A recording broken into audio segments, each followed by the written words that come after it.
সম্পূর্ণ নিরামিষ এই পটলের কোরমা রেসিপিটি একবার খেলে আমিষের পটলের কোরমা রেসিপি খেতে একবারে ভুলেই যাবেন, কারণ এত টেস্টি হয়। তো hello everyone, Mampi blog and রান্নায় তোমাদের সবাইকে স্বাগত। তো এখানে আমি পটলের কোরমা রেসিপিটি তৈরি করার জন্য এইভাবে পটলটাকে ছাড়িয়ে দুই দিকে অল্প অল্প করে কেটে নিয়েছি, যাতে লবণটা ভালোভাবে ঢুকে যায়। তো এখানে ধুয়ে পরিষ্কার করে এখন লবণ লাগিয়ে নিলাম। আর মশলার জন্য এদিকে নিয়েছি আদা আর টমেটো একটা পেস্ট করব, আর এইদিকে নিয়েছি পোস্ত, কাজু, মগজদানা আর নারকেল। তো এখন আমার সমস্ত মশলা পেস্ট করা হয়ে গেছে। এবার আমি এই আদা আর টমেটোটা যে পেস্ট করেছিলাম ওখানে এখন দিচ্ছি সানরাইজের জিরে গুঁড়ো, সানরাইজের ধনে গুঁড়ো, আর দিয়ে দিব কাশ্মীরি রেড চিল্লি পাউডার। তো সব কিছু দিয়ে ভালোভাবে এখন মিক্স করে নিব, আর অল্প পরিমাণে দিয়ে দিলাম হলুদ গুঁড়ো। তো এবার ভালোভাবে মশলাটাকে মিক্সড করে নিব। তো এদিকে আমার মশলাটা ভালোভাবে মিক্সড করা হয়ে গেছে, আর ওইদিকে আমি এখন কড়াই বসিয়ে তেলটা গরম করে নিয়েছিলাম। তো তেলের মধ্যে অল্প হলুদ দিয়ে দিলাম। তো এবার পটলটা, লবণ মাখানো পটলটাকে এবার আমি ভালোভাবে ভেজে নেব। তো এপিট ওপিট করে এখন আমি পটলটাকে ভেজে নেব। বেশি কিন্তু ভাজতে হবে না, জাস্ট অল্প ডুবো ডুবো তেলে পটলটা ভেজে নিলেই হবে। তো দেখো এইভাবেই কিন্তু আমি এপিট ওপিট উল্টে দিয়েছিলাম। এবার আমার পটলটা ভাজা হয়ে গেছে, এইভাবেই পটলটাকে ভেজে নিলেই হবে। তো পটলটাকে এবার আমি তুলে নিয়েছি ভালোভাবে ভেজে।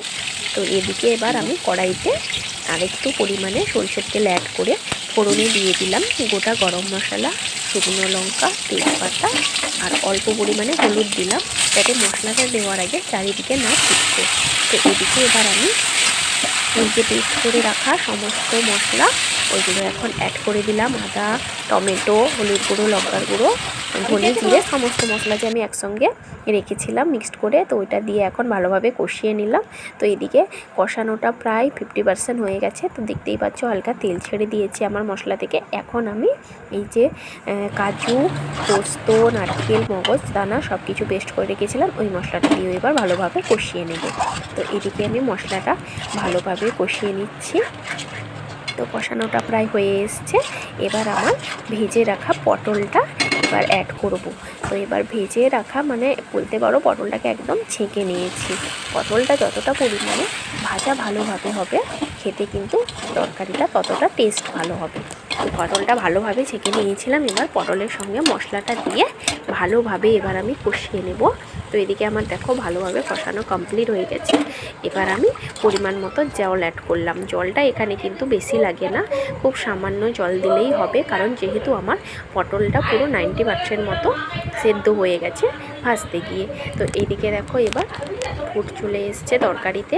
এবার আমি দিয়ে দিব স্বাদ অনুযায়ী লবণ। যেহেতু আমি পটল ভাজাটাই লবণ অ্যাড করেছিলাম আর একদম লবণ দিইনি, সেই কারণে এবার আমি তরকারির পরিমাণ অনুযায়ী লবণ দিয়ে দিলাম। আর এখানে ব্যালেন্স ঠিক রাখার জন্য অল্প পরিমাণে আমি চিনি দিলাম। যেহেতু কাজু, নারকেল সমস্ত কিছু পড়েছে, তাই চিনিটা না দিলে হবে না।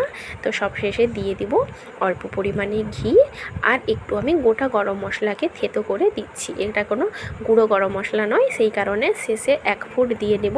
যেহেতু গরম মশলাটা কাঁচা আছে, আমি গরম মশলাটাকে ভালোভাবে বেটে শিলনোড়ায় দিয়েছি। তো এইদিকে দেখো আমার তরকারিটা পুরো কমপ্লিট। একটুক্ষণ অফ করে স্ট্যান্ডিংয়ের জন্য রেখে দিলাম। তারপরে দেখো ফাইনাল লুক। তো দেখো দেখতে যেমন হয়েছিল, কিন্তু বন্ধুরা সত্যি খেতেও অসাধারণ হয়েছিল। তো ভিডিওটি কেমন লাগলো অবশ্যই জানিও। দেখা হচ্ছে নেক্সট ভিডিও। টাটা।